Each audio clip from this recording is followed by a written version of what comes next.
放过！清理完第3战，这才是我。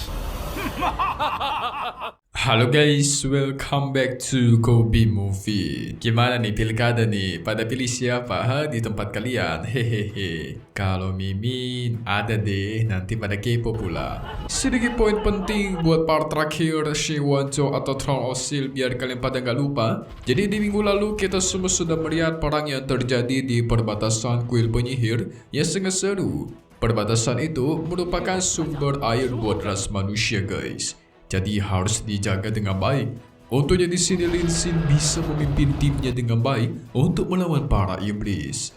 Kerennya Hao Chen dan teman-temannya itu bertemu dengan sosok penguasa istana di sana yang ternyata memiliki dewa angin dan badai di dalam dirinya. Keren-keren. Setelah itu Hao Chen dan Cai bersama Lin Xin pun pergi.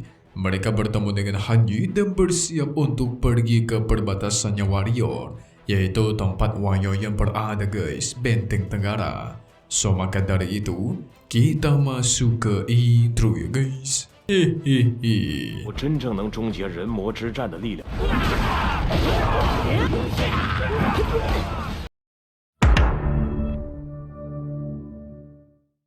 Sementara itu di perbatasan tempat Wang Yuan yang berada sedang terjadi perang besar melawan para iblis. Yoyo menunjukkan kehebatannya sekarang tubuhnya itu dipenuhi oleh kekuatan petir dan menggunakan pedang super besar. Sudah tidak menggunakan tinju lagi guys. Sebuah perubahan besar buat Wang Yuan kita. Gak tahu kalau si botak si Masiang itu juga bakal pakai senjata juga atau tidak nanti nih. Sementara di ruang para petinggi, salah satu prajurit panik karena takut Benteng Tenggara mereka hanya mengirimkan satu orang kuat buat melawan para iblis. Takutnya tidak mampu. Tapi penguasa istana memastikan untuk santai karena yang dia kirimkan adalah si ratu perang, yaitu Wang Yuan. Benteng Tenggara walaupun salah satu bagian terpenting di perbatasan, tetapi selama ada Wang Yuan di sana, semuanya akan aman terkendali. Jadi cukup percaya saja kepada dia. Wow, Wang Yuan yang terus membantai para iblis kroco tanpa ampun. Jumlahnya memang sangat banyak, bahkan ada ratusan. Tetapi ketika Yuan melancarkan serangan kolam darah yang mengikat mereka semua, ditambah dengan pedang Yuan yang bisa melancarkan serangan paus raksasa, dalam waktu singkat ratusan iblis pun dimusnahkan. Mantap!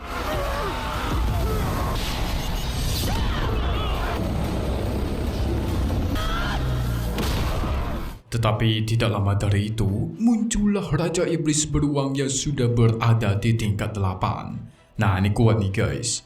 Raja Beruang tidak sabar mencabut nyawa Dewa Perang Berdarah yang tidak lain adalah Yuan. Pertarungan terus terjadi di antara mereka. Dalam hal tingkat kekuatan, tentu si Beruang lebih dahsyat, tetapi Yuan lebih terampil. Berhasil mencabut salah satu matanya. Wadidaw.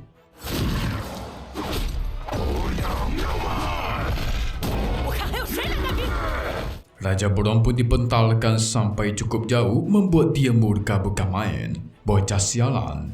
Dia segera memanggil ratusan pasukan dari portal teleportasi. Si Yuan kayak nggak ada capek-capeknya gitu guys. Dia melawan ratusan iblis seorang diri, bahkan melawan si Raja Beruang. Tapi nggak lama dari itu, muncullah senior Fang Fang. Dia segera datang ke sini setelah mendengar Yuan bertarung sendiri. Nah, ini bucin ketiga nih guys. Combo bucin number 3, anjay. Yuan bersama Fang Fang terus menghabisi para iblis kroco tanpa ampun. Mudah sekali.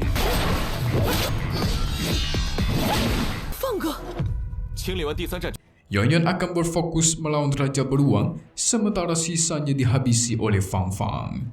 Raja Beruang yang murka memanggil pasukan beruangnya buat mengepung Yuan. Itu berhasil menekan dirinya.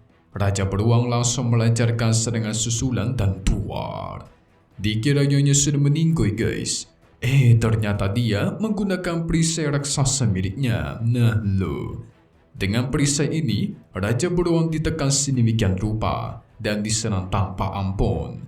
Yoya akhirnya mengaktifkan kekuatan perisai sesungguhnya, memunculkan sosok raksasa yang memegang tombak petir. Tombak itu pun dilancarkan membuat semua pasukan burung iblis termasuk si Raja Burung sendiri itu 有我一个人收拾 dilumpuhkan. 你们就够。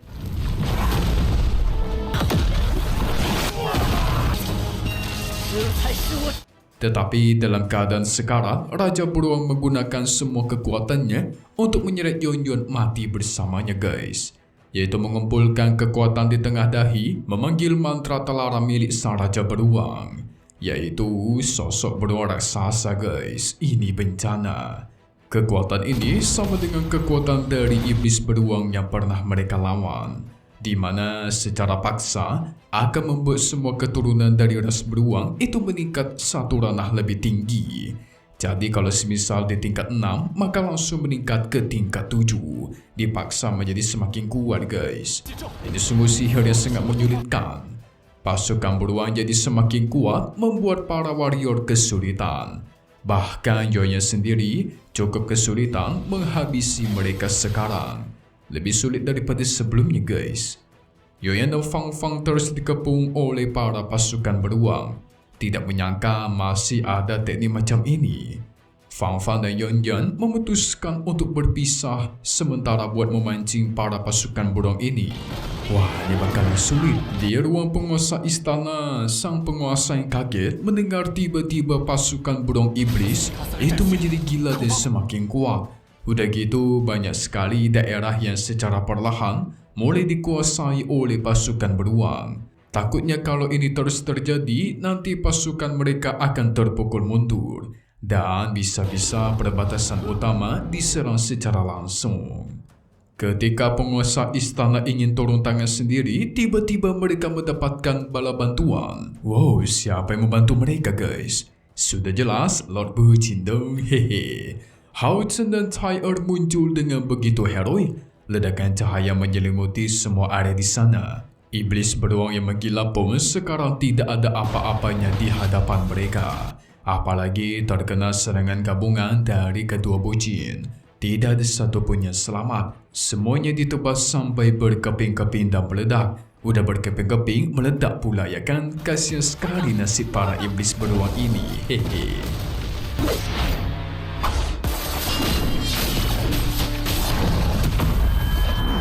Tidak lama dari itu, Yonya menghampiri mereka.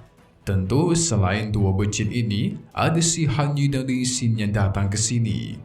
Dengan kemampuan baru mereka, seperti contohnya Lin Xin, dia sekarang bisa melancarkan serangan sihir ribuan tusukan api yang sungguh dahsyat.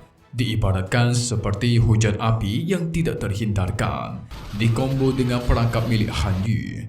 Para iblis tidak bisa keluar dan hanya bisa menerima serangan dari Lin Xin sepenuhnya. Sehingga dalam waktu singkat, semua iblis pun diratakan. Kemenangan bagi ras manusia sepenuhnya. Para pasukan warrior pun auto bersorak keras. Malam harinya semua orang mengadakan acara kemenangan, makan-makan dan minum-minum. Sementara Yon, sang dewi perang, sibuk main panco melawan warrior lain. Tentu yang menang guys, dewi perang nih bos. Sebutan baru buat dia nih guys. Kalian bingung gak kenapa si senior Fang Fang yang merupakan seorang kesatria, tapi kok berada di perbatasan ini? Jadi ceritanya mirip dengan si Kak Li Xin.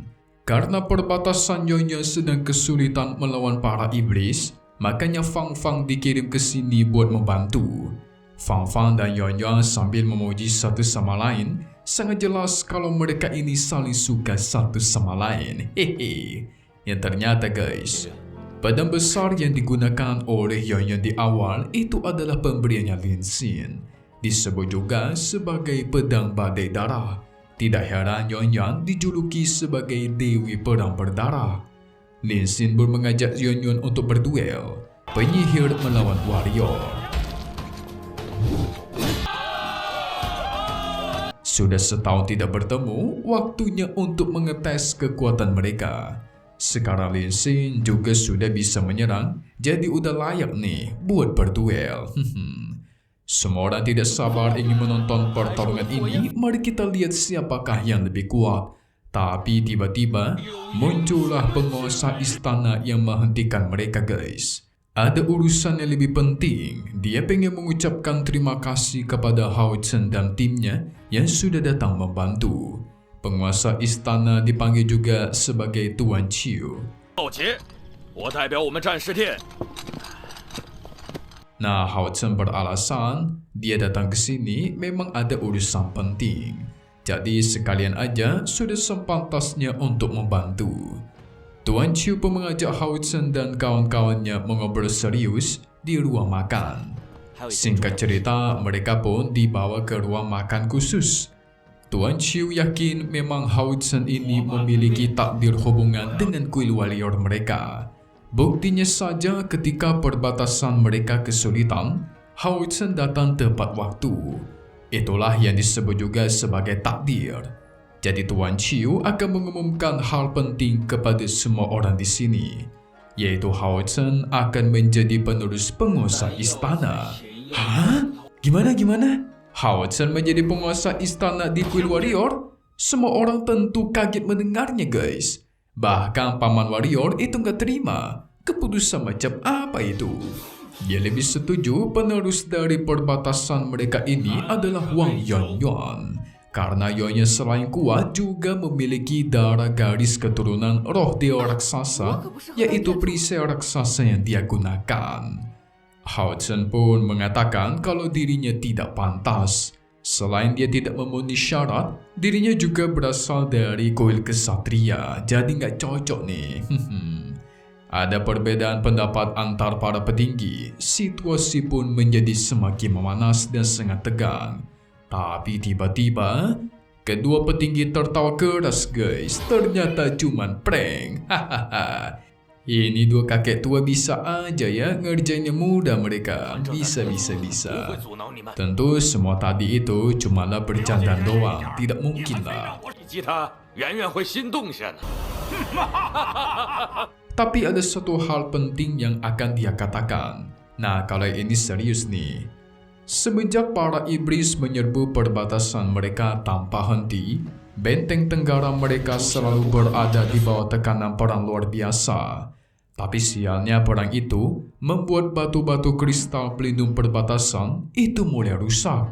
Makanya semakin lama perang di sini, semakin memukul mundur ras manusia dan merugikan mereka, guys.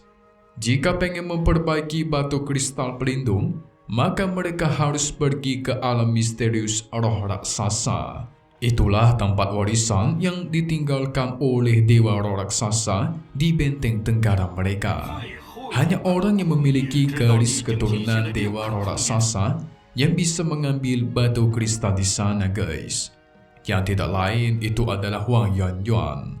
Dialah yang bisa. Sekarang mereka memiliki 6 batu kristal, tersisa 1 lagi. Nah, 1 batu kristal itu harus dicari di dalam alam misterius itu, guys. Batu kristal terakhir untuk mengkomplitkan atau menyempurnakan pelindung di perbatasan ini. Jadi sekarang Hao Chen dan timnya akan membantu melindungi perbatasan selama Wang Yuanyuan pergi ke sana. Singkat cerita, Yuanyuan pun pergi ke alam misterius roh raksasa berada. Dan inilah pintu masuknya, guys. Sepertinya bakal pindah dunia nih. Seperti apakah dunia dari dewa roh raksasa itu? Apakah penuh dengan dewa? Langsung saja buat part 136 Throne of Steel di minggu depan. Kita semua bakal melihat Hao Chen dan teman-temannya sibuk berperang melawan para iblis di perbatasan. Banyak sekali iblis yang muncul, lebih banyak jauh daripada sebelumnya, guys. Sepertinya ini karena ada dewa iblis yang muncul nih. Wah, lagi-lagi dewa iblis. Di sisi lain, Nyonya sibuk bertarung melawan sosok dewa raksasa yang super besar. Dia berusaha menjelaskan kalau dirinya memiliki garis keturunan mereka. Tapi sang dewa tidak peduli, guys. Dan terus melancarkan serangan ke arah Wang Yuanyuan. Wah, gimana cara dia taklukkannya kalau seperti itu, ha? Seru. So, kita tunggu lagi di part 136 Seiwanju alias Throne of Steel. Kita bakal ketemu lagi untuk toa satu ini di minggu depan lagi ya guys. Kobe Movie. Thank you buat kalian semua yang nonton dan selalu support channel Mimin. Semoga kalian semua sehat selalu. Memang pamit undur diri dulu. Kita bakal ketemu lagi di video-video selanjutnya. Oke kalau gitu. See you guys.